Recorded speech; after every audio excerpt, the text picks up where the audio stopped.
Hi friends, आज हम लोक प्रशासन के एक बहुत ही इंपॉर्टेंट टॉपिक का नाम है हमारे आदेश की एकता, जिसे अंग्रेजी में कहते हैं यूनिटी ऑफ कमांड।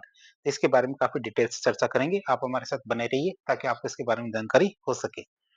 आदेश की एकता क्या होती है? प्रशासन का एक बहुत ही महत्वपूर्ण सिद्धांत है जो हमारे संगठन में स्पष्टता और व्यवस्था सुनिश्चित करता है। कौन? आदेश की एकता।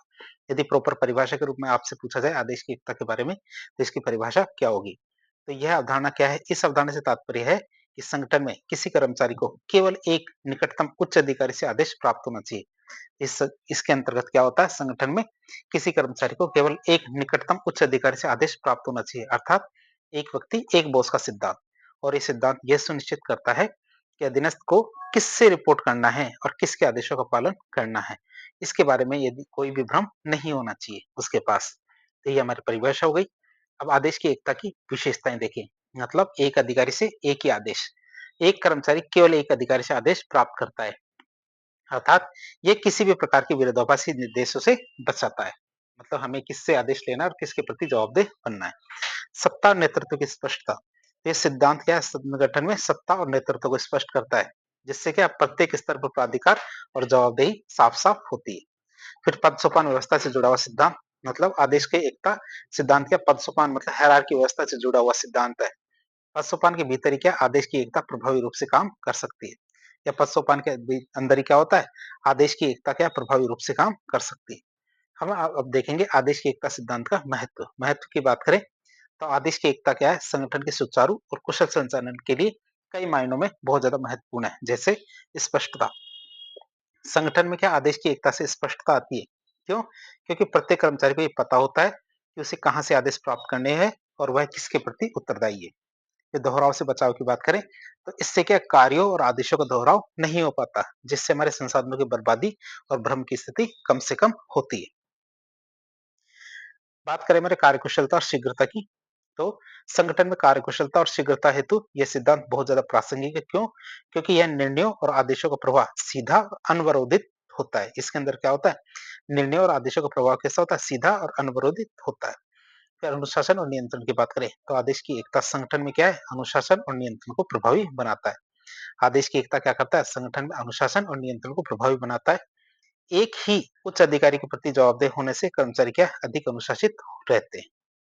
फिर आदेश की एकता की जो प्रासंगिकता की बात करें, इसकी क्या जरूरत है इसकी बात करें तो आदेश की एकता सिद्धांत के आधुनिक की क्या है? आधुनिक संगठन के अंदर इसकी पूर्ण प्रासंगिकता पर बहस हो रही है। मतलब आज के जमाने में आदेश की एकता का सिद्धांत किस हद तक प्रासंगिक मतलब जरूरी है, इसके बारे में काफी ज्यादा बहस हो रही है। क्यों? क्योंकि कुछ स्थितियों में यह अव्यवहारिक हो सकता है। जैसे हमारे टेलर साहब ने कहा था कि जो औद्योगिक प्रतिष्ठान होते हैं, यहाँ उल्टा होता है। फ्रेडरिक डब्ल्यू टेलर के अनुसार औद्योगिक प्रतिष्ठानों में जो हमारे औद्योगिक फैक्ट्रीज होते हैं, वहां पे विशेषकर हमारे उत्पादन इकाइयों में श्रमिकों को कई पर्यवेक्षकों मतलब जो मैनेजर होते हैं, उनसे आदेश प्राप्त होते हैं। टेलर ने इसे क्या कहा? कार्यात्मक फोरमैनशिप का सिद्धांत बताने का प्रयास किया है। इसके अंतर्गत क्या कहा है? कार्यात्मक फोरमैनशिप का सिद्धांत। टेलर का मानना था कि एक श्रमिक को संगठन में 8 पर्यवेक्षक मतलब मैनेजर्स होते हैं, उनसे आदेश प्राप्त होते हैं। तो विभिन्न विशिष्ट स्थितियां जैसे गति बॉस, मरम्मत बॉस, रिपेयर बॉस, इंस्पेक्टर, इनके लिए जिम्मेदार होते हैं। पहले वाले हम लेक्चरों में इसको देख चुके हैं, कार्यात्मक फॉर्मेनशिप का सिद्धांत। टेलर की बात करें तो टेलर के अनुसार यह सिद्धांत आदेश की एकता जो वर्तमान में औद्योगिक उपक्रमों में अप्रासंगिक है। मतलब आदेश की एकता का सिद्धांत जो हमारी वर्तमान की फैक्ट्रीज होती है, उपक्रम होते हैं, यहाँ पे लागू करना बहुत ज्यादा कठिन है।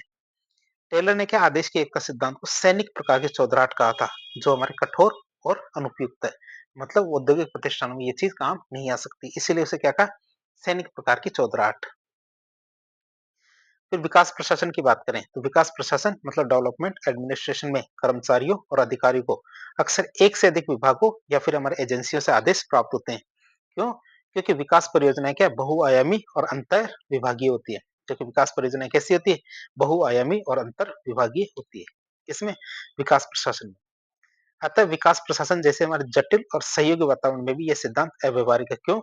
क्योंकि एक ही परियोजना के लिए विभिन्न विशेषज्ञता वाले कई अधिकारियों से समन्वय और निर्देश प्राप्त हो सकते हैं। ऐसा नहीं है कि एक से आदेश प्राप्त होंगे, अलग अलग हमारे अधिकारियों से आदेश प्राप्त हो सकते हैं। क्यों? क्योंकि समन्वय और निर्देश करने के लिए।